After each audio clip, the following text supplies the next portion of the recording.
Hey guys, so I told you that I was going to talk about the 3 red flags of coaching, and I'm going to do that. And I have to say right now that this is going to be a little bit of tough love. It might be hard to hear, but I'm telling you this to propel you forward. So not only does this have to be red flags, but it can be green flags too. So I want you to take notes and listen and assess yourself at the same time. Ask yourself if you're doing these things, and if it's either a red flag for you, something you need to work on, or if it's a green flag and you're good to go, okay? So let's go over the first one. The first one is consistency. So I'm going to tell you straight up that people don't want to work with an inconsistent coach, okay? So if you are someone who is not following up with people or who doesn't stick with what they say they're going to do in challenge groups, or if you're not consistent with your own workouts or with Shakeology, that is a red flag, okay?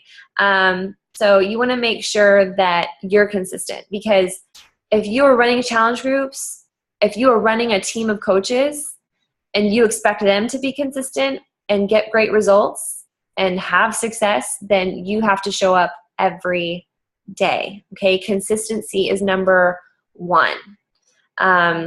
Daily. It's daily with your physical transformation, with you working on yourself personally, with you inviting people. Those 3 vital behaviors have got to be daily. If you're not willing to do them daily, just know that your business will suffer, okay? Number 2 red flag is inviting. I get the question a lot about inviting.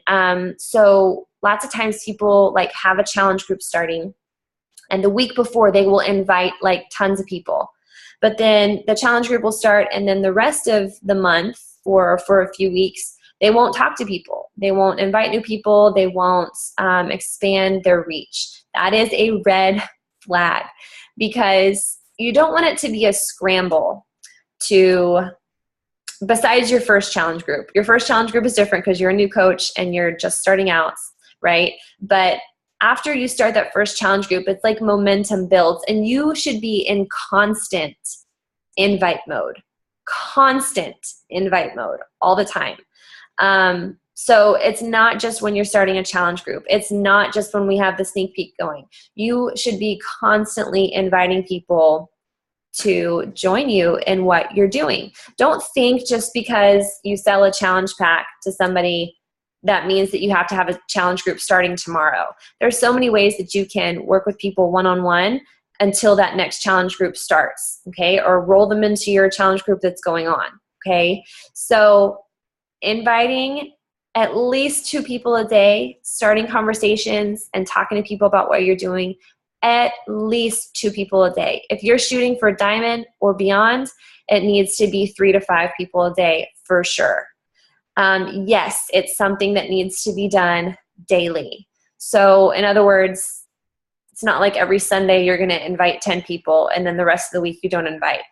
Every day, just put it one of my favorite coaches and really good friends told me this. She said, I'm about to freak some of you out right now. She told me that her new goal, because she's an elite coach, but she is having problems right now expanding her reach and hitting Success Club. That's been an issue for her in the past couple months. And so she told me, one of my issues is I'm dealing with everybody that I'm already working with, right? Challengers and my team.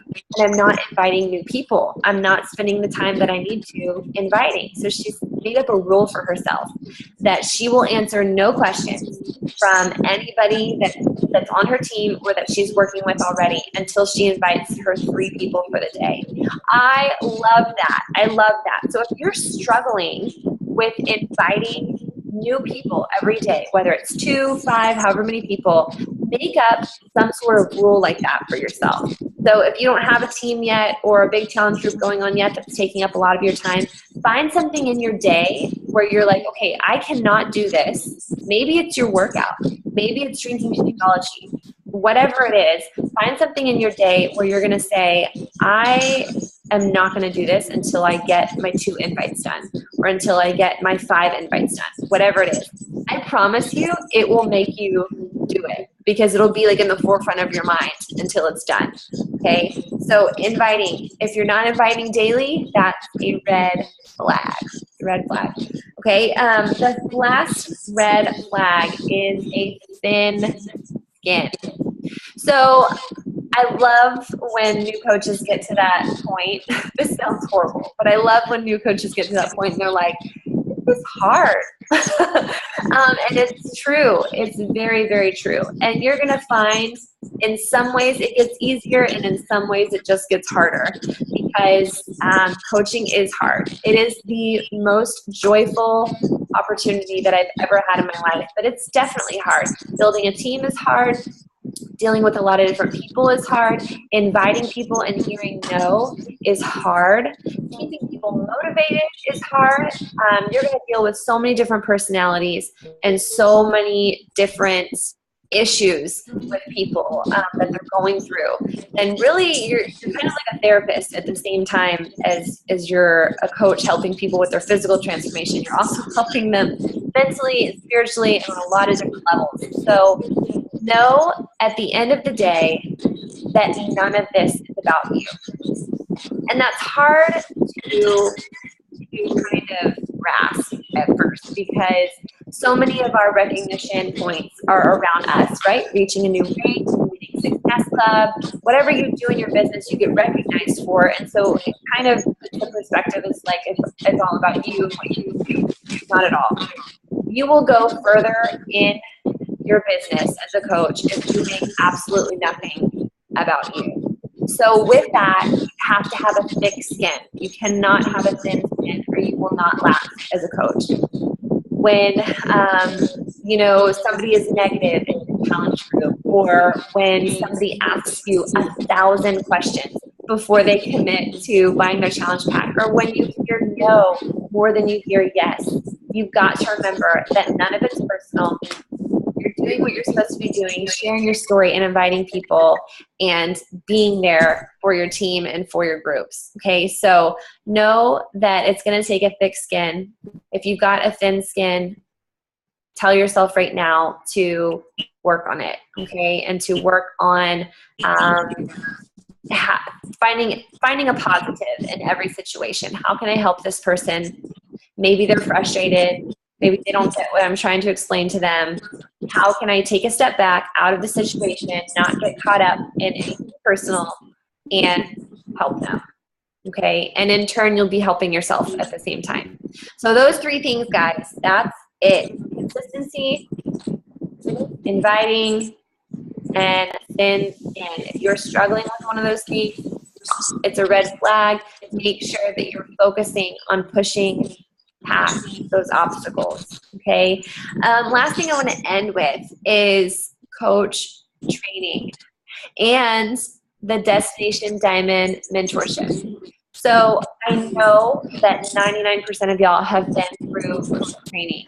And I know that a lot of y'all have either been through or are going through the Destination Diamond mentorship. Here's the deal. Blinders go on when you're in training groups, okay? So in other words, kind of how I just talked about with inviting and how that should be one of your main focuses. Your training, when you're going through coach training or the Destination Diamond mentorship, it's not just to read the information for the day and learn something. It's to read the information, learn something, and then apply it. So if it tells you to start that contact list, reach out to those 5 people, make your challenge group post, make your Facebook post, reach out to people about, the coaching opportunity and start recruiting. Whatever it says that day to do, blinders on, that's your goal. Because coach training is set up to get you to Emerald, to get you to start that challenge group, to get you to hit Success Club. The Destination Diamond mentorship is set up for you to hit diamond, for you to start building a team under you. But it's not going to do you any good to learn the information and that's it. The only way that it's going to happen is for you to every day apply what you're learning as you go through it. Okay. So I hope this was helpful for y'all. I just had this on my heart today to share with you. So I hope it was helpful. Post any questions you have to the Facebook page, and I'll talk to y'all next week.